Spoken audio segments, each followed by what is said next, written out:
সন্ধ্যায় জাতির উদ্দেশ্যে ভাষণ দেবেন প্রধান উপদেষ্টা ডক্টর ইউনূস।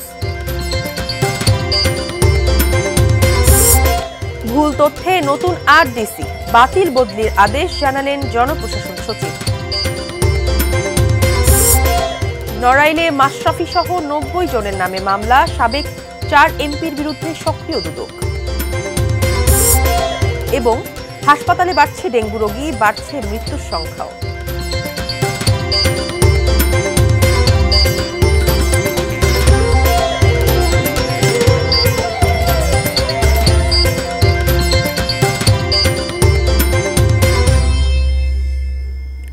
দেখছেন এটিএন নিউজ। সারা দেশের সর্বশেষ খবরাখবর নিয়ে এটিএন নিউজের নিয়মিত আয়োজন দেশের খবরে আপনাদের আমন্ত্রণ জানাচ্ছি। আমি মারিয়া শিমু। শুনছিলেন সংবাদ শিরোনাম, এবারে বিস্তারিত। সন্ধ্যায় জাতির উদ্দেশ্যে ভাষণ দেবেন অন্তর্বর্তীকালীন সরকারের প্রধান উপদেষ্টা প্রফেসর ডক্টর মোহাম্মদ ইউনূস। সন্ধ্যা 7:30টায় জাতির উদ্দেশ্যে ভাষণ দেবেন তিনি। তার এই ভাষণ বিটিভি, বিটিভি ওয়ার্ল্ড এবং বিটিভি চট্টগ্রাম কেন্দ্র থেকে একযোগে সম্প্রচার করা হবে। প্রধান উপদেষ্টার প্রেস উইং থেকে গণমাধ্যমকে এ তথ্য জানানো হয়েছে। গত 25শে আগস্ট প্রথমবারের মতো জাতির উদ্দেশ্যে ভাষণ দেন প্রধান উপদেষ্টা। ছাত্র জনতার প্রবল আন্দোলনে গত 5ই আগস্ট প্রধানমন্ত্রীর পদ ছেড়ে ভারতে চলে যান।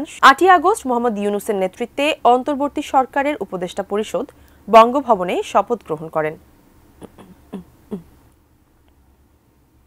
নতুন নিয়োগ পাওয়া 8 জেলা প্রশাসকের বদলির আদেশ বাতিল করেছে সরকার। জেলা 8টি হচ্ছে লক্ষ্মীপুর, জয়পুরহাট, কুষ্টিয়া, রাজশাহী, শরীয়তপুর, সিরাজগঞ্জ, রাজবাড়ী ও দিনাজপুর। দুপুরে সচিবালয়ে জনপ্রশাসন মন্ত্রণালয়ের সিনিয়র সচিব ডক্টর মোখলেসুর রহমান এ তথ্য জানিয়ে বলেন, এই কর্মকর্তারা ডিসি হিসেবে আদেশ হওয়ার আগে যেখানে ছিলেন সেখানেই থাকবেন।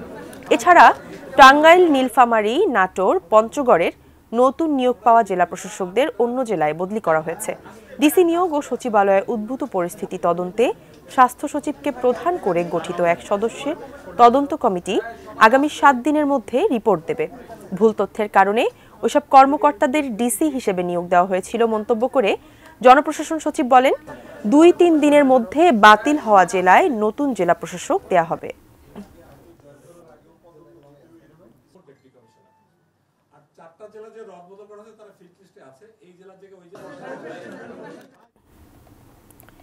বৈষম্য বিরোধী ছাত্র আন্দোলনের সময় ছাত্র জনতার উপর হামলার অভিযোগে ক্রিকেটার ও আওয়ামী লীগের সাবেক সংসদ সদস্য মাশরাফি বিন মর্তজা ও তার বাবা গোলাম মর্তজা স্বপন সহ 90 জনের বিরুদ্ধে মামলা হয়েছে।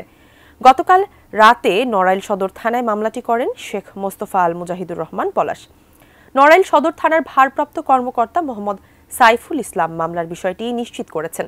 মামলার এজাহারে বলা হয়েছে, কোটা সংস্কার আন্দোলনকালে ছাত্র জনতাকে রুখতে মাশরাফি ও তার বাবার নেতৃত্বে আসামিরা গত 4ই আগস্ট দুপুর 2:30টার দিকে দেশীয় অস্ত্র ও বন্দুক সহ নড়াইল চৌরাস্তায় সমাবেশ করে।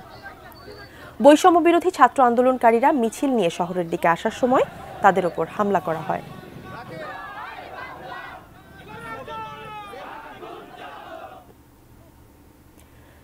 কানাডার বেগমপাড়ায় $15.5 লাখ কানাডিয়ান ডলারে বাড়ি কিনেছেন ঢাকা 18 আসনের সাবেক এমপি হাবিব হাসান।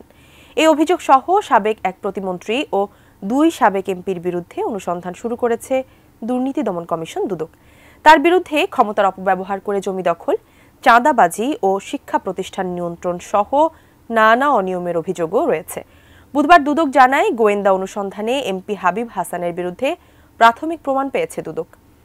এদিন নতুন আরও 3 জনের বিরুদ্ধে অনুসন্ধান শুরু করেছে দুদক। তারা হলেন প্রাথমিক ও গণশিক্ষা প্রতিমন্ত্রী জাকির হোসেন, বগুড়া 3 আসনের সাবেক এমপি নুরুল ইসলাম তালুকদার ও চাঁপাইনবাবগঞ্জ 3 আসনের সাবেক এমপি আব্দুল ওদুদ।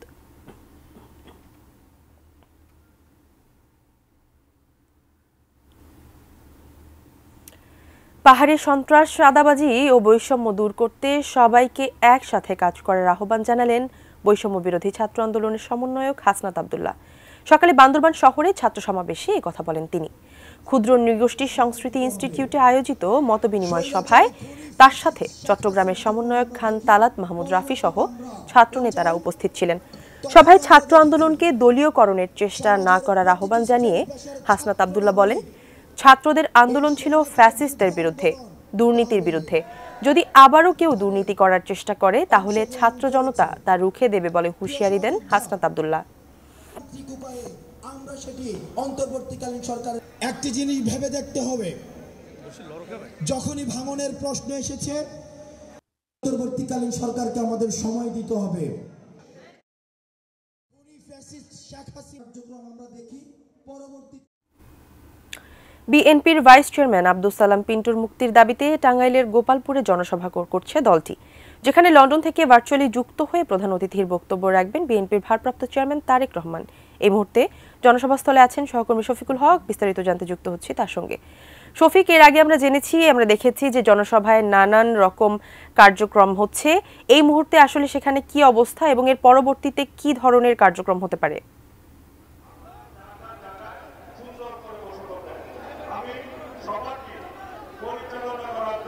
এর আগের খবরে যেমনটি জানিয়েছিলাম যে সাংস্কৃতিক অনুষ্ঠান চলছে, কিছুক্ষণ আগে এই সাংস্কৃতিক অনুষ্ঠান শেষ হয়েছে এবং আমরা যতদূর জানতে পেরেছি যে বিকেল 5টা নাগাদ বিএনপির ভারপ্রাপ্ত চেয়ারম্যান যিনি রয়েছেন তারেক রহমান, তিনি এই জনসভায় ভার্চুয়ালি যুক্ত হবেন এবং তার প্রধান অতিথির বক্তব্য তিনি এখানে রাখবেন। আপনাকে জানিয়ে রাখি শিমু, বিএনপির ভাইস চেয়ারম্যান আব্দুস সালাম পিন্টুর মুক্তির দাবিতে এই সমাবেশের আয়োজন করেছে জেলা বিএনপি এবং এই সমাবেশকে কেন্দ্র করে বিকেল দুপুর 2টায় সমাবেশ শুরু হওয়ার কথা ছিল, কিন্তু আমরা দেখেছি বেলা 12টার থেকেই আসলে এই বিভিন্ন জেলার আশপাশ থেকে ছোট ছোট মিছিল নিয়ে নেতাকর্মীরা এই সমাবেশের স্থলে এসেছেন এবং প্রচন্ড রোদ এবং গরমকে উপেক্ষা করেই কিন্তু আমরা দেখেছি যে এই সুতি ভিএম স্কুল মাঠের যেই সমাবেশস্থল, সেই সমাবেশস্থল কানায় কানায় পূর্ণ হয়ে গিয়েছে এবং নেতাকর্মীরা এখনো আসলে বক্তব্য শুরু করেনি। আমরা যেটি দেখতে পেয়েছি যে বিএনপির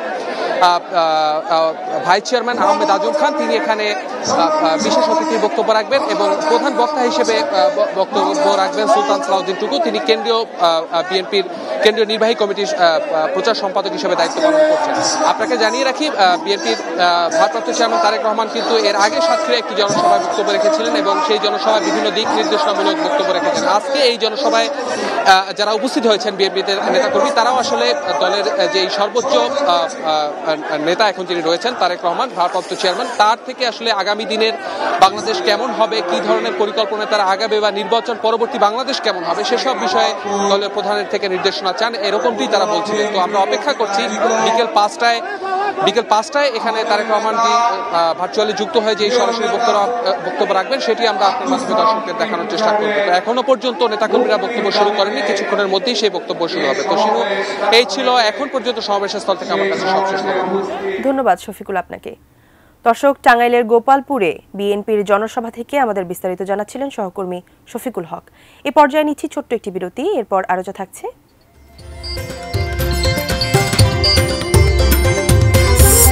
নড়াইলে দাফনের খাটিয়া আনতে গিয়ে প্রাণ গেল 3 জনের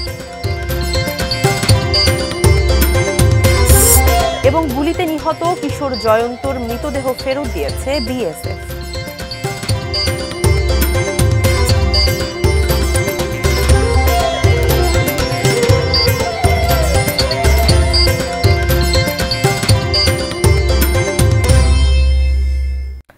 বিরতির পর ফিরে এলাম দেশের খবরে। বর্ষা মৌসুমের শেষে এসে দেশে ডেঙ্গুতে আক্রান্ত হয়ে হাসপাতালে ভর্তি রোগীর সংখ্যা বেড়েই চলেছে, সেই সঙ্গে বাড়ছে মৃত্যুর সংখ্যাও। সেপ্টেম্বরের প্রথম 10 দিনেই ডেঙ্গু আক্রান্ত প্রায় 4000 এবং মারা গেছেন 19 জন। আরও জানাচ্ছেন আরাফাত ইসলাম শুভ। আগস্ট পর্যন্ত নিয়ন্ত্রণে থাকলেও সেপ্টেম্বরে এসে হঠাৎ পাল্টে গেছে ডেঙ্গু পরিস্থিতি। স্বাস্থ্য অধিদপ্তরের কন্ট্রোল রুমের তথ্যানুযায়ী সেপ্টেম্বরের প্রথম 10 দিনে মোট 3978 জন ডেঙ্গু আক্রান্ত রোগী দেশের বিভিন্ন হাসপাতালে ভর্তি হয়েছেন। চলতি বছরের 10 সেপ্টেম্বর পর্যন্ত মোট ডেঙ্গু আক্রান্ত হয়েছেন 16819 জন। শুধু রোগীর সংখ্যা নয়, ডেঙ্গু আক্রান্ত হয়ে মৃত্যুর সংখ্যাও বেড়েছে। আগস্টে ডেঙ্গু আক্রান্ত হয়ে 27 জন মারা গেলেও সেপ্টেম্বরের প্রথম 10 দিনেই মারা গেছেন 19 জন। এ নিয়ে চলতি বছর ডেঙ্গুতে মৃতের সংখ্যা 100 ছাড়িয়েছে। রাজধানীর বিভিন্ন হাসপাতালে ডেঙ্গু আক্রান্ত হয়ে ভর্তি রোগীর সংখ্যা বাড়ছে। পুরুষের পাশাপাশি নারী ও শিশুরাও আক্রান্ত হচ্ছেন। কেউ কেউ সুস্থ হয়ে আবারও হাসপাতালে আসছেন বলে জানান রোগী ও তার স্বজনরা। একবার ডেঙ্গু ধরা পড়ছে, সুস্থ হয়ে গেছি, আবার আসছি ডেঙ্গু পরীক্ষা করতে। জ্বর ছিল, পরে মাথা ব্যথা ছিল, বিছনা থেকে উঠতে পারতাম না। সিজার করতে চাইছিল, ডেঙ্গুর জন্য সিজার করে নেয়। আমরা ইমনিসিনে পরীক্ষা করলাম, সকালে রিপোর্ট পাইলাম পজিটিভ ডেঙ্গু। বাসায় 1 সপ্তাহ জ্বর ছিল, এদিকে আসছি, পরে রক্ত পরীক্ষা করার পরে ডেঙ্গু ধরা পড়ছে। চিকিৎসকরা জনসচেতনতা বৃদ্ধির পাশাপাশি ডেঙ্গুর লক্ষণ দেখা দিলে দ্রুত নিকটস্থ হাসপাতালে যাওয়ার পরামর্শ দিচ্ছেন। যখন কোনো জ্বর হয় সাথে সাথে চিকিৎসকের পরামর্শ নিতে হবে। কারণ অনেকের মধ্যে ধারণা থাকে যে ঠিক আছে আমরা 2-3 দিন ওষুধ খাওয়াই, তারপর জটিলতা তৈরি হইলে তারা চিকিৎসকের কাছে আসে, এবং যখন জটিলতা তৈরি হয় সেটা ম্যানেজ করা কিন্তু খুবই ডিফিকাল্ট হয়ে যায়। প্রতি বছর বর্ষা মৌসুম এলেই সারা দেশে বাড়তে থাকে ডেঙ্গু রোগীর সংখ্যা। এবারও তার ব্যতিক্রম নয়। সংশ্লিষ্টরা বলছেন, আগামী দিনগুলোতে যদি প্রয়োজনীয় পদক্ষেপ না নেওয়া হয় তাহলে আরও ভয়াবহ আকার ধারণ করতে পারে ডেঙ্গু পরিস্থিতি। আরাফাত ইসলাম শুভ, এটিএন নিউজ, ঢাকা। ব্যাংক থেকে ৭৫ লাখ টাকা নিয়ে উধাও ক্যাশিয়ার। চাঁদপুর মতলব উত্তরের অগ্রণী ব্যাংক শাখায় ঘটেছে এমন চাঞ্চল্যকর ঘটনা। ক্যাশিয়ার দীপঙ্কর ঘোষ দীর্ঘদিন অফিসে অনুপস্থিত থাকায় বিষয়টি নজরে আসে। পুলিশ খুঁজছে তাকে। চাঁদপুর প্রতিনিধি বিল্লাল ঝালির তথ্য, ছবিতে ডেস্ক রিপোর্ট। চাঁদপুর মতলব উত্তরে অগ্রণী ব্যাংকের ছেঙ্গারচর বাজার শাখার ভল্ট থেকে ৭৫,২০,০০০ টাকা নিয়ে পালিয়ে গেছেন ব্যাংকের ক্যাশিয়ার দীপঙ্কর ঘোষ। গত ২৯ আগস্ট থেকে তিনি অফিসে অনুপস্থিত। পরে বিষয়টি নজরে আসে ব্যাংক কর্তৃপক্ষের। ধারণা করা হচ্ছে ক্যাশিয়ার দীপঙ্কর ব্যাংক থেকে ধীরে ধীরে সরিয়ে নিয়েছেন ওই পরিমাণ টাকা। নিয়ম অনুযায়ী ৩ কর্মকর্তার মধ্যে ক্যাশিয়ারও ভল্ট দেখাশোনা করতেন। বাবার অসুস্থতার কথা জানিয়ে আর আসেননি দীপঙ্কর ঘোষ। পরে ব্যাংকের ভল্ট খুলে টাকা সরানোর বিষয়টি ধরা পড়ে। ওনার সাথে শুক্রবার শনিবারও যোগাযোগ করার চেষ্টা করছি, কিন্তু কোনো কিছু করতে পারে। বলে ঢুকে দেখি যে আমাদের যতটুকু পরিমাণ টাকা থাকার কথা 28 তারিখের ব্যালেন্স অনুযায়ী কতটুকু পরিমাণ টাকা নেই। ঊর্ধ্বতন কর্তৃপক্ষের নির্দেশ অনুযায়ী আমি থানায় গিয়ে ওনার নামে মামলা করি। ক্যাশিয়ার দীপঙ্করের বিরুদ্ধে স্থানীয়দের আরও অনেকের অর্থ আত্মসাতের অভিযোগও পাওয়া যাচ্ছে। অভিযুক্তকে গ্রেপ্তারের চেষ্টা চলছে বলে জানিয়েছে পুলিশ। এবং এই ঘটনার বিষয়ে আমরা নিয়মিত মামলা নিয়ে তদন্ত অব্যাহত আছে। টাকা নিয়ে ব্যাংকের ক্যাশিয়ার পালিয়ে যাওয়ার সংবাদে গ্রাহকরা রয়েছেন আতঙ্কে। তবে ব্যাংকের প্রতি আস্থা রাখার অনুরোধ জানিয়েছে কর্তৃপক্ষ। Shamsul Arefin, desk report, ATN news. দেশের খবরে নিচ্ছে আরও একটি বিরতি। ফিরব কিছুক্ষণের মধ্যেই, সঙ্গে থাকুন।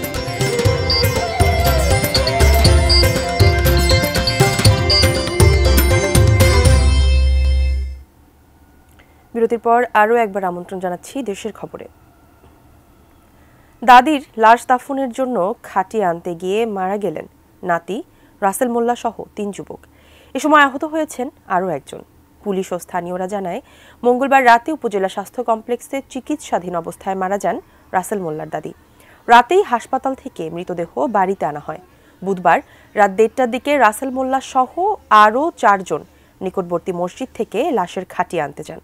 ফেরার পথে নড়াইল ঢাকা মহাসড়কে রাস্তা পারাপারের সময় ঢাকাগামী মুরগিবাহী একটি ট্রাকের চাপায় রাসেল মোল্লা, শামীম শেখ ও জিয়া বিশ্বাস নামের 3 জন ঘটনাস্থলেই মারা যান। নিহতরা সকলেই লোহাগড়া উপজেলার মাইট কুমড়া এলাকার বাসিন্দা। এই ঘটনায় হাবিবার শেখ নামের আরও একজন গুরুতর আহত হন। তাকে নড়াইল সদর হাসপাতালে ভর্তি করা হয়েছে। ঠাকুরগাঁওয়ের বালিয়াডাঙ্গি সীমান্তে বিএসএফ এর গুলিতে নিহত কিশোর জয়ন্ত কুমার সিংহের মরদেহ ফেরত দিয়েছে ভারতীয় সীমান্তরক্ষী বাহিনী বিএসএফ। মঙ্গলবার রাত 1:30টার দিকে তার মরদেহ বিজিবির কাছে হস্তান্তর করে বিএসএফ। পরে বিজিবি জয়ন্তর মরদেহ তার পরিবারের কাছে তুলে দেয়। এর আগে গত সোমবার ভোরে উপজেলার ধনতলা সীমান্তের 393 নম্বর পিলার এলাকায় বিএসএফ এর গুলিতে নিহত হয় জয়ন্ত। এ সময় আহত হয় জয়ন্তর বাবা মহাদেব সহ 2 জন। জয়ন্ত বালিয়াডাঙ্গি উপজেলার লাহিড়ী বহুমুখী উচ্চ বিদ্যালয়ের 7ম শ্রেণীর ছাত্র।